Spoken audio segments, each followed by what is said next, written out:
So I'm going to introduce myself. I am Kate Hawkes with Red Earth Theatre, and we are delighted to be bringing you the gift of storytelling through the world of online play performance. Um, like I said, Red Earth Theatre has been around 7 years, bringing live theatre to Sedona and the Verde Valley, and this is our home.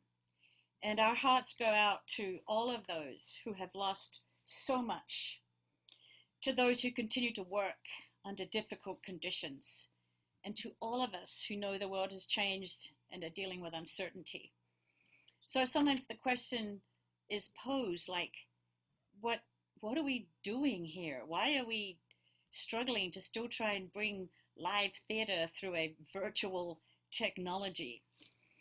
And for me, and I would think for most performing artists, it's because we really believe that the stories that we tell each other about our lives are essential to creating community. And when we get together, even in this virtual medium, it creates a culture of caring and possibly ways to, if not fully understand, at least cope with our lives. That is what theater is about, and that's what Red Earth Theatre does. So in that spirit, we are doing this Thursday evening online play project series. And the word play is a play on words. It's to play, and they are plays. So I'm inviting other performers in the community to come and play with us. So there will be more plays, there will be musicians, poetry, and I think even dance. I think there's a way to do that. So just put p.m. Thursday evening, 6 p.m. if you're in Arizona. I want to thank our season sponsor, Sovereign Laboratories, who have been very generous and were willing to shift the sponsorship for the play Quilters, which they were sponsoring, to whatever it is we do in the next 6 months. So I'm very grateful for that. And many people who've supported us, and particularly to Maureen Neelan, who made a very generous donation specifically to this project. We are paying a small fee to the actors and the technicians and our graphic designer. All these people lost work due to the pandemic, and as members of the Red Earth family and artists in general, we in a very small way are honoring their work, their time, and their need. And I would ask you to consider how you could make a contribution. If you go to the Red Earth Theatre website, redearththeatre.org, at the top of the page, in the middle, there's a big donate button. And if you click on that, it will take you to a site where you can either use PayPal or your credit card. Any contribution you can make will go directly to support this series and our small but essential costs. We're going to start, and we are bringing you tonight a play called Selma and Louise Visit the Manor. It's written by Mary Heyborne, and she would be a matriarch of the arts in the community of Sedona. She is a potter and a poet and a writer, and one of the most elegant people I've ever met. One of those ones that's elegant and made of steel. I'm really thrilled that Mary Heyborne has been an early supporter of Red Earth right from when we began, and I'm delighted to be bringing her play to you. It is read by Red Earth favorites.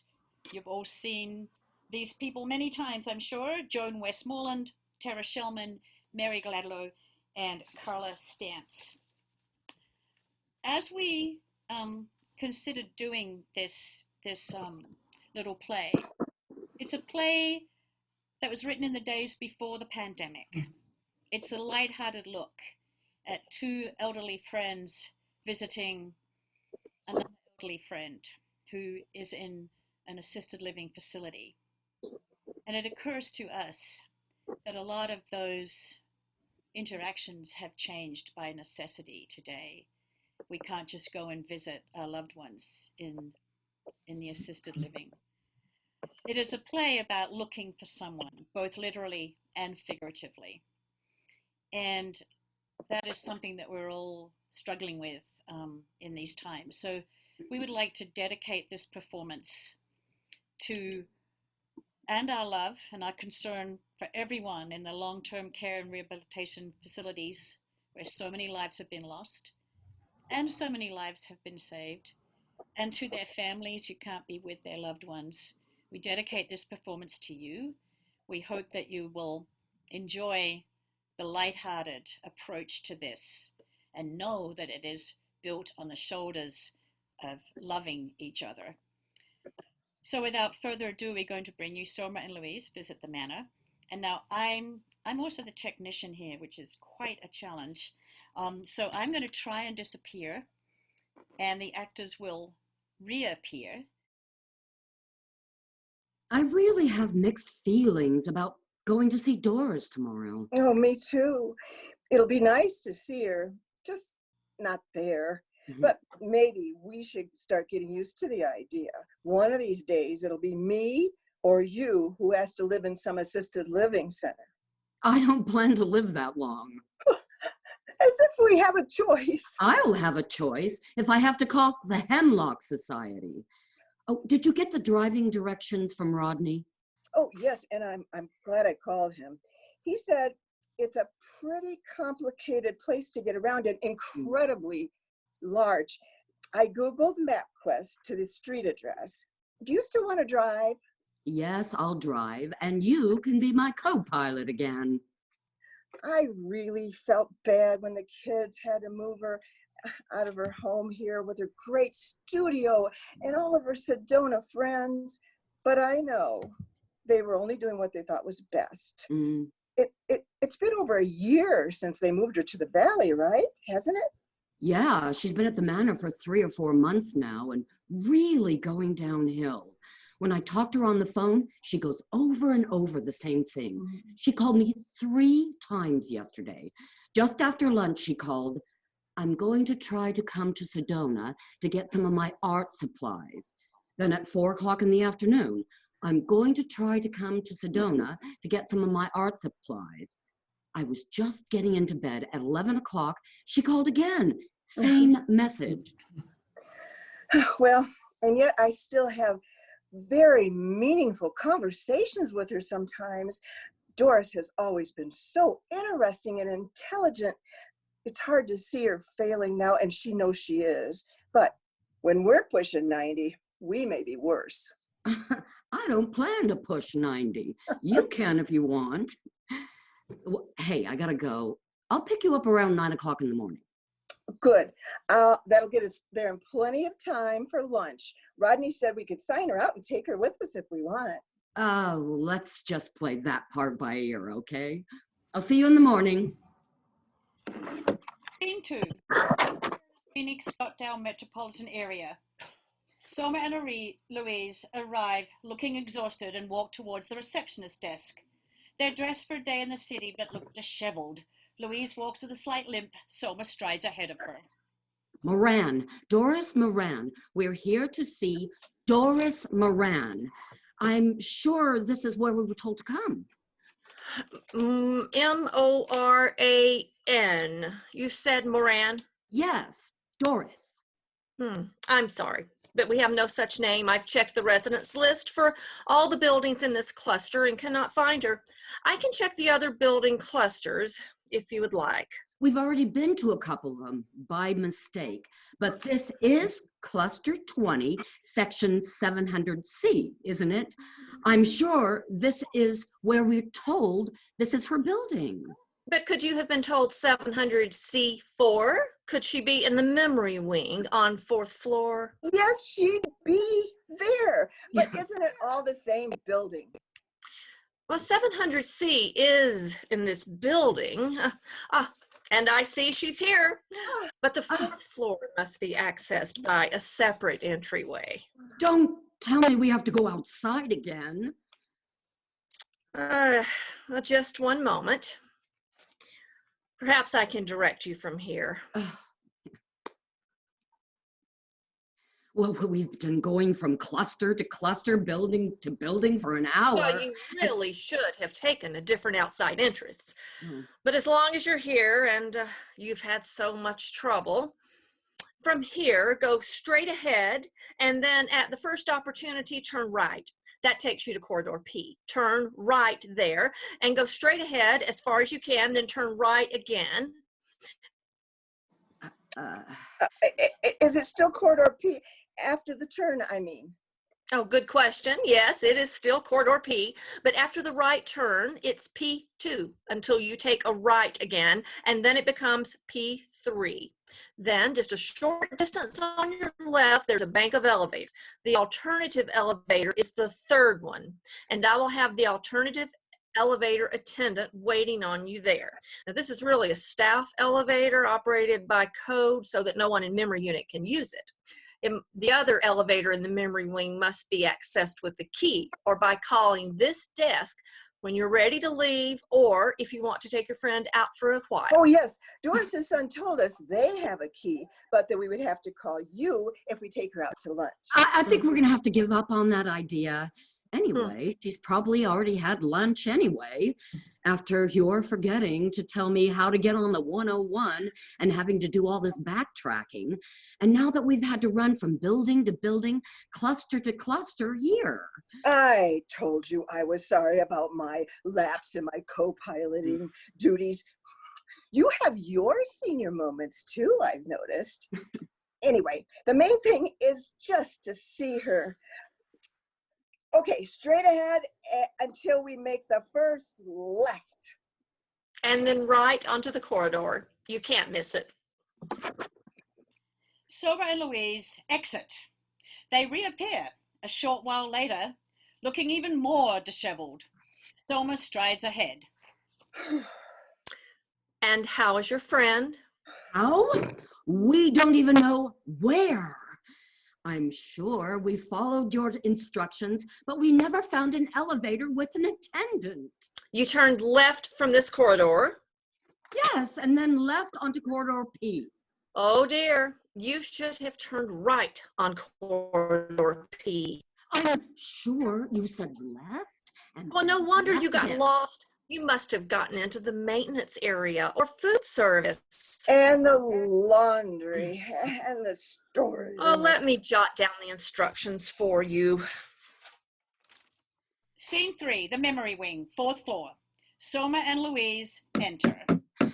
4, 3, 6. This has to be her. Doris! Doris! Oh, great. Don't tell me she's not here.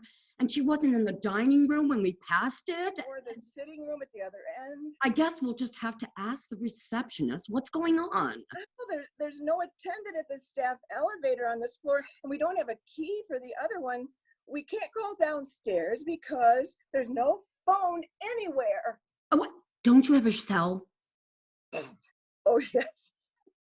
Thank goodness. How do I call her? What do you mean? You do have the number for this place, don't you? Actually, no. My MapQuest instructions only have the address. Oh, well then, call information for the Manor's number. What manor is this? I mean, what's the name of the place? Is it Sunnyside Manor or Morningside Manor? I don't remember. Oh, shit, damn hell. What is the name? Morningside, Gardenside. Does Gardenside sound familiar? I can't believe this. All I can think of is the Manor in the Pines and Flagstaff, or To the Manor Born. Manor. Doris! I'll walk back down towards the elevator and see if there's anyone in the dining room and check the sitting room again. Maybe there's even a phone there with a button that says receptionist. You stay here in case someone comes. The attendant opens Doris's door. Selma pushes the door open, revealing Doris just inside the door. The attendant exits. Where were you? Why didn't you come to the door? Did you forget we were coming? I must have fallen asleep. It's so wonderful to see you come in and sit down. Your apartment is beautiful. You must be happy here. It really looks like your home with all of your artwork and your furniture. Could I have a drink of water? We have been tearing around so much. Of course, I'll bring you some. Sit down. How about some prune juice? No, no thanks. I just want some water. Did you have lunch before we came? I don't know. What time is it? Just after 2. What time do you usually have lunch? At noon. But I know I've been asleep. I really don't remember whether I ate before I went to sleep or not. Could I get you some juice or something for you too? I No, may have thanks. some water, but really that's all I want. Either of you like some prune juice? No, thanks. Thanks. Have you been painting at all, Doris? I see your easel in the other room. You've got a great view out that window. It should inspire you. Oh, I've been away from it for so long, I would hardly know where to start. I'm going to try to get to Sedona and pick up some of my art supplies.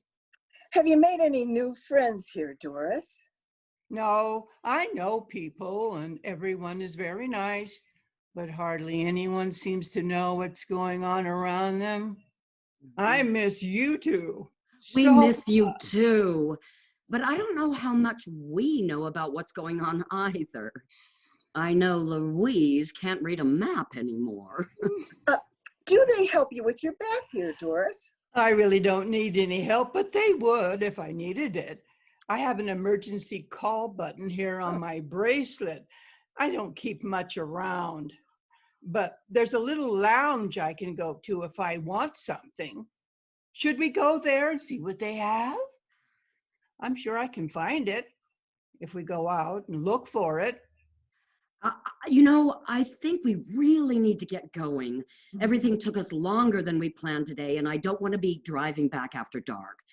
How do we get the receptionist to let us on the elevator? What do you mean? Well, Rodney said we had to call the receptionist to deactivate the security lock on the elevator when we're ready to leave. How do I call the receptionist? I don't know. I've never had to call her. Well, you must have a list of numbers somewhere, of places around the facility. You said they would bring your meals to you if you wanted. How do you call for that? I don't know. I don't think I've ever had to call for anything. Well, you must have a phone book. Maybe the numbers are jotted down somewhere. I can't find anything. You call me fairly often. Do you have my number memorized, or is it written down somewhere?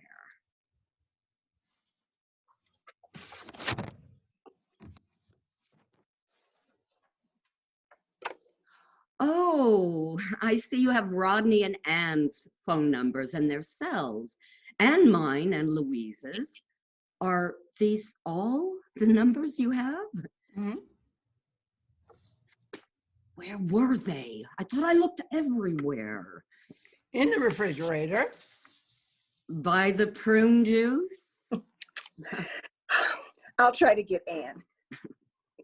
With no answer at home, I'll try her cell. Ann, this is Louise. Selma and I are here visiting with Doris. Rodney told us we'd have to call the receptionist desk when we're ready to leave in order to use the elevator, but we can't find the number to call. If you get this message soon, please call us at Doris's. Selma, I'm going to go out and see if there's anyone around the elevator now, or if I can find anyone to talk to. Why don't you try to reach Rodney? Yeah.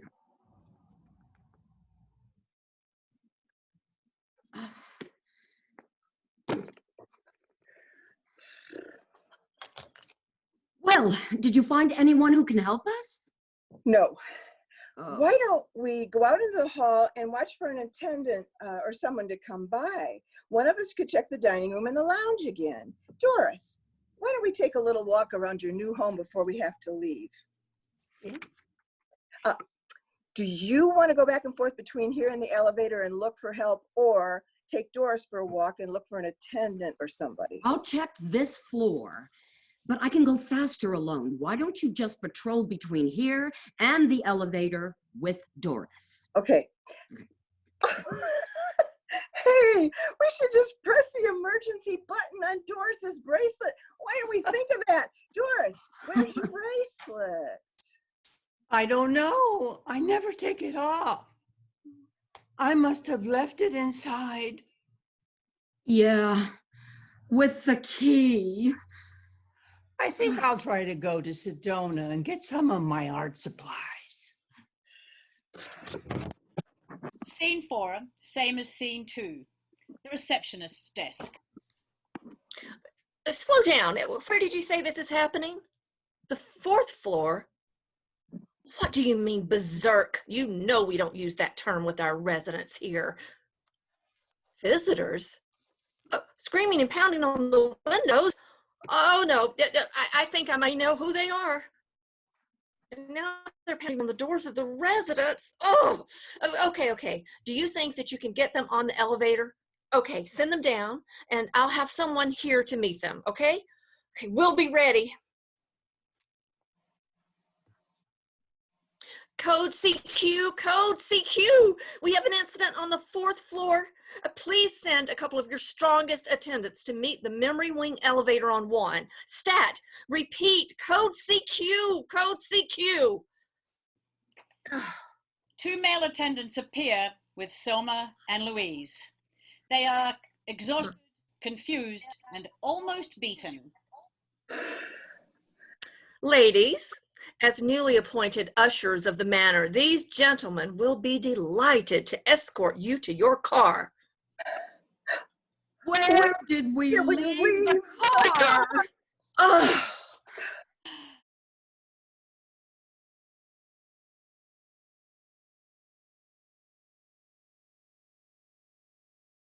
And we want to really thank Mary Heyborne for this beautiful play. When I put a call out for 10-minute plays, Mary sent me 4. Our next play reading will be next Thursday. Please consider, if you can, make a donation on the website.